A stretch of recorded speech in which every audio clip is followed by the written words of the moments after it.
Je voudrais apporter mon soutien ici au président Donald Trump, qui pour nous est le président légal des États-Unis. Le prochain mandat de Trump dépend du comportement qu'il aura avec le Cameroun. Il faut que les Africains apprennent à s'ingérer dans les affaires des puissances déclinantes, comme les États-Unis, qui ont longtemps fanfaronné sur la grandeur démocratique de leur nation. Et nous observons que la première fois où il y a une vraie élection démocratique, comme on dit, pas les arrangements entre deux partis gouvernés par le Deep State, l'État profond, pourri, n'est-ce pas? On organise la plus grande fraude électorale de l'histoire de l'humanité, en plein jour. Et je voudrais saluer ce président Donald Trump, qui a démontré qu'on peut faire la politique sur la base de principes, qui affronte l'État profond pourri américain, qui s'est opposé à la dictature de la Réserve fédérale américaine qui appartenait au Rothschild, mon cher gosse. Ce monsieur qui s'oppose au LGBT là, oui. Tout à l'heure, on va en parler là, parce que les gens ne le savent pas, on le dénigre, on le diabolise, ça va. Ce monsieur qui a refusé les projets de Bill Gates aux États-Unis, il a refusé qu'on trace les êtres humains. Il est contre la dictature vaccinale. Il dit que les gens sont libres de se vacciner ou de ne pas se vacciner, alors que les Bill Gates veulent imposer la dictature vaccinale. Il dit que quelqu'un peut refuser de se vacciner, c'est son droit le plus absolu. Il a fait tellement de choses, ce monsieur.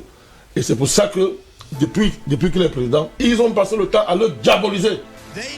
Il savait qu'il proférerait tous les mensonges qu'il pourrait contre moi, ma famille et mes proches. Il savait qu'il ne reculerait devant rien pour essayer de m'arrêter. Néanmoins, je prends toutes ces frondes et flèches avec plaisir pour vous. Je les prends pour notre mouvement afin que nous puissions récupérer notre pays. Vos médias mainstream là, et je voudrais qu'à la télévision nous dise si on peut encore faire confiance à des journalistes, heureusement que vous êtes là. L'arme la plus puissante déployée par les Clinton est une entreprise médiatique, la presse. Soyons clairs sur une chose, les médias de notre pays ne sont plus impliqués dans le journalisme. Ce sont des intérêts politiques particuliers qui n'ont rien de différent de tout autre lobbyiste ou entité financière avec un projet politique complet. Et ce projet n'est pas pour vous, mais pour eux-mêmes. Quiconque conteste leur contrôle est considéré comme sexiste, raciste ou xénophobe. Ils mentiront, mentiront, mentiront. Et à l'avenir, ils feront pire encore. Ils feront tout ce qui est nécessaire. Parce que votre métier est en train de mourir. Quand on voit tous les médias du monde entier participer à un coup d'État depuis 4 ans pour détruire un président parce qu'il n'est pas de leur bord, notre rôle c'est de le soutenir. Donc nous soutenons le président Trump et nous considérons que le coup d'État bactériologique de Joe Biden ne passera pas. En tout cas, nous avons le droit de ne pas le reconnaître comme président. Ils ont passé le temps à faire ça en Afrique. Ils ne reconnaissent pas le président quand ça les arrange. Nous avons le droit de ne pas reconnaître ce président-là parce qu'il a la tête d'un conglomérat de criminels. Quand on ressort le trafic des êtres humains et des enfants, qui est parrainé par le Parti démocrate aux États-Unis, les gens comme Clinton et sa femme, si on peut l'appeler celle-là une femme. Les Clinton sont des criminels. Rappelez-vous bien de ça. Ceci est bien documenté.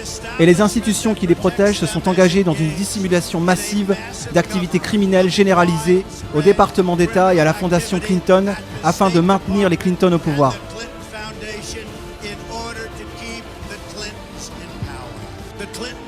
La machine Clinton est au centre de cette structure de puissance.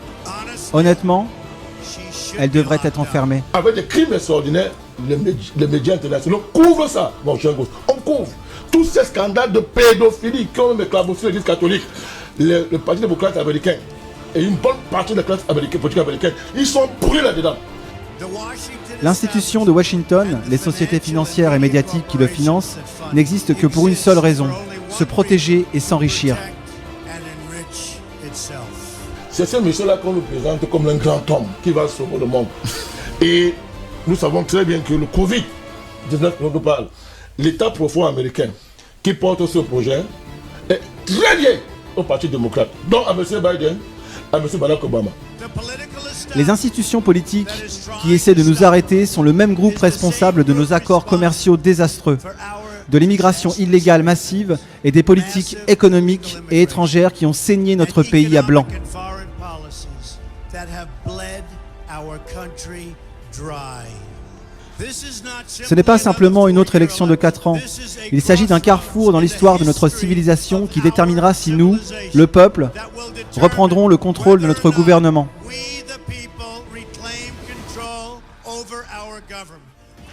Notre campagne représente une véritable menace existentielle, comme ils ne l'ont jamais vu auparavant. Cette élection déterminera si nous sommes une nation libre ou si nous avons que l'illusion de la démocratie. Nous sommes en fait contrôlés par une petite poignée d'intérêts spéciaux mondiaux qui truquent le système. Le système global est dictatorial. Vous rêvez que la périphérie sera démocratique. C'est une honte. Et notre système est truqué. C'est la réalité. Vous le savez, ils le savent, je le sais, et à peu près tout le monde entier le sait.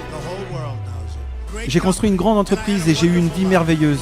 J'aurais pu profiter des fruits et des avantages d'années de deals commerciaux réussis et d'entreprises pour moi et ma famille. Au lieu de passer par ce spectacle d'horreur absolue, de mensonges, de tromperies et d'attaques malveillantes.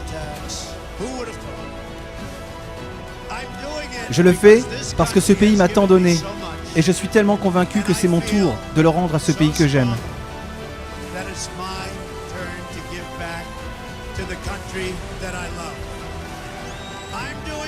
Je fais cela pour le peuple, pour le mouvement, et nous reprendrons ce pays pour vous, et nous rendrons à l'Amérique toute sa grandeur.